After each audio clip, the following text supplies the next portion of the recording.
For reading today, we are still in week 1 and we are on day 5. So scroll down. Our topic is life science and bones. Our fiction story is called Dem Bones. Remember, fiction is made up and it has characters and a setting and it tells a story. Our nonfiction book is You Have Healthy Bones.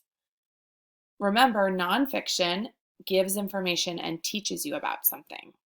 Here are some additional activities you can do. Here is where you click to go to the books.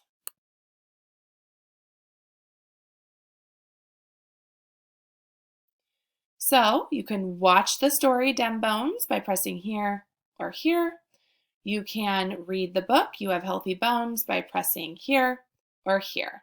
And then as usual, you've got a word match in fact or fiction under puzzlers.